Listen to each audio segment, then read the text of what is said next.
আসসালামু আলাইকুম রহমতুল্লাহি ওয়া বারাকাতুহু।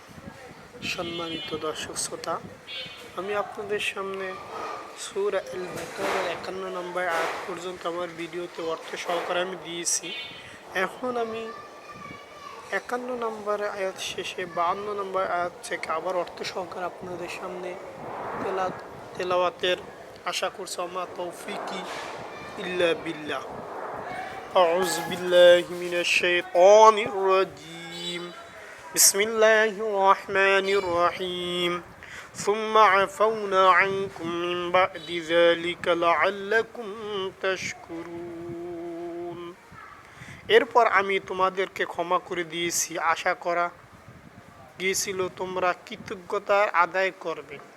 وَإِذْ آتَيْنَا مُوسَى الْكِتَابَ وَالْفُرْقَانَ لَعَلَّكُمْ تَهْتَدُونَ। স্মরণ করো যখন আমি মূসাকে কিতাব ও ন্যায় অন্যায়ের পরককারী মানদণ্ড দান করেছি, আশা করা গিয়েছিল তোমরা হেদায়েতের পথে চলতে পারো।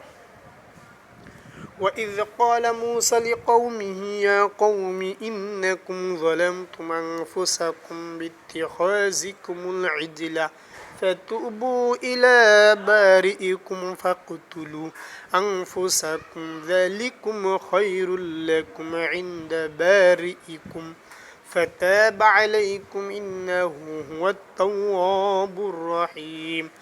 আরো স্মরণ করো মূসা যখন তার নিজ লোকদের বলল, হে আমার জাতি, তোমরা আমার বর্তমানে বাছুরের মাবুদ হিসাবে গ্রহণ করে অবশ্যই নিজেদের উপর বড় রকমের জুলুম করছো।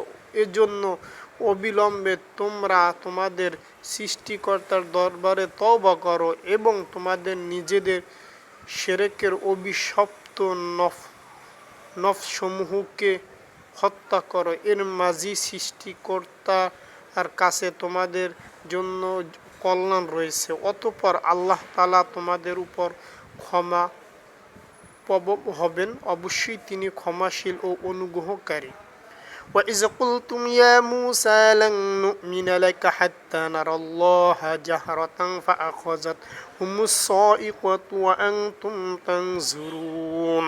তোমরা যখন বলেছিলে, হে মূসা, আমরা আল্লাহকে প্রত্যক্ষণ ভাবে না দেখলে কখনো তার উপর ঈমান আনব না, তখন এর দৃষ্টান্ত শাস্তি হিসাবে মুহূর্তের মধ্যেই বর্জ্য এক গজব তোমাদের উপর নিপীড়িত হলো, আর তোমরা তার দিকে চেয়ে থাকলে। সুম্মা বাআসনাকুম মিন বা'দি মাউতিকুম লাআল্লাকুম তাশকুরুন। অতঃপর তোমাদের মৃত্যুর আমার পর আমি তোমাদের পুনরায় জীবন দান করলাম, আশা করা গিয়েছিল তোমরা আমার কৃতজ্ঞতা আদায় করবে। وَظَلَّلْنَا عَلَيْكُمُ الْغَمَامَ وَأَنزَلْنَا عَلَيْكُمُ الْمَنَّ وَالسَّلْوَىٰ كُلُوا مِن طَيِّبَاتِ مَا رَزَقْنَاكُمْ وَمَا ظَلَمُونَا وَلَكِن كَانُوا أَنفُسَهُمْ يَظْلِمُونَ। আমি তোমাদের উপর মেঘের ছায়া দান করেছিলাম, মান এবং সালওয়াহ নামক খাবারও আমি তোমাদের উপর পাঠিয়েছিলাম। আমি বলেছিলাম যে সব পবিত্র খাবার তোমরা খাও, যা আমি তোমাদেরকে দিয়েছি। নিয়ামত অবজ্ঞা করে তারা আমার উপর কোনো জুলুম করেনি, বরং এর দ্বারা তারা নিজেরাই নিজেদের উপর জুলুম করেছে। وَإِذْ قُلْنَا ادْخُلُوا هَٰذِهِ الْقَرْيَةَ فَكُلُوا مِنْهَا حَيْثُ شِئْتُمْ رَغَدًا وَادْخُلُوا الْبَابَ سُجَّدًا وَقُولُوا حِطَّةٌ نَغْفِرْ لَكُمْ خَطَايَاكُمْ وَسَنَزِيدُ الْمُحْسِنِينَ। স্মরণ করো আমি যখন তোমাদের বলেছিলাম তোমরা জনপদে ঢুকে পড়ো এবং তোমরা তার যেখানে থেকে ইচ্ছা সচ্ছলভাবে আহার করো, দস্ত সহকারে প্রবেশ করো না, মাথা নত করে ঠোকো, তোমাদের ক্ষমার কথা বলবে, আমি তো তোমাদেরকে ভুল ত্রুটিসমূহকে ক্ষমা করে দেব। যারা ভালো কাজ করে আমি তাদের পাওনার অঙ্ক বাড়িয়ে দেই।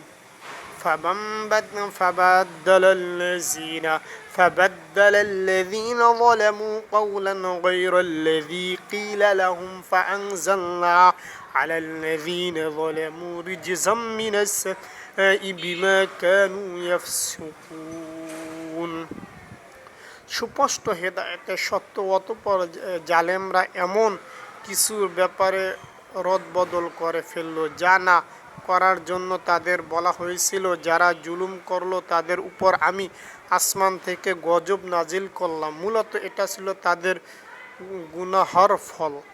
وإذ استسقى موسى لقومه فقلنا اضرب بعصاك الحجر فانفجرت منه 12 عينا।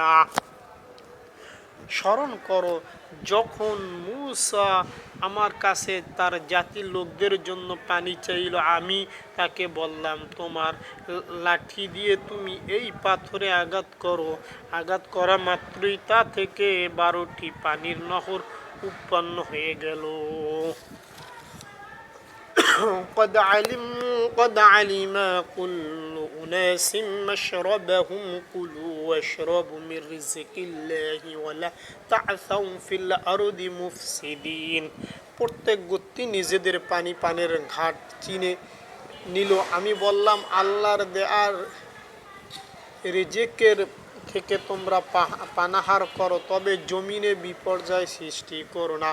وإذ قلتم يا موسى لن نصبر على طعام واحد فادع ربك يخرج لنا مما تنبت الأرض من بقلها وقثائها وفومها وعدسها وبصلها قال تستبدلون الذي هو أدنى بالذي هو خير اهبطوا مصرا فإن لكم ما سألتم وضربت عليهم الذلة والمسكنة وباءوا بغضب من الله ذلك بأنهم كانوا يكفرون بآيات الله ويقتلون النبيين بغير الحق ذلك بما عصوا وكانوا يهتدون। স্মরণ করো তোমরা যখন বলেছিলে হে মূসা প্রতিদিন একই ধরনের খাবারের উপর আমরা কিছুতেই আর ধৈর্য ধরতে পারছি না। তুমি তোমার মালিকের কাছে বলো তিনি যেন আমাদের জন্য কিছু ভূমিজাত দ্রব্য তরকারি পেঁয়াজ রসুন ভুট্টা ডাল ব্যবস্থা করে যা ভূমিতে উৎপন্ন হয়। সে বলল তোমরা কি আল্লাহর পাঠানো উৎকৃষ্ট জিনিসের সাথে একটি তুচ্ছ জিনিসকে বদলে দিতে চাও? যদি তাই হয় তাহলে তোমরা অন্য কোনো শহরে সরে পড়ো যেখানে তোমাদের এইসব জিনিস যা তোমরা চাইবে তা অবশ্যই পাওয়া যাবে। আল্লাহ তাআলা আদেশ অমান্য করার ফলে অপমান ও দরিদ্র উপরে এসে গেল। তারা আল্লাহর গজবের যোগ্য হয়ে গেল এটাই কারণে যে তারা কমতে আল্লাহ আয়াত অস্বীকার করতে থাকলো এবং আল্লাহর নবীদের অন্যায়ভাবে হত্যা করতে থাকলো।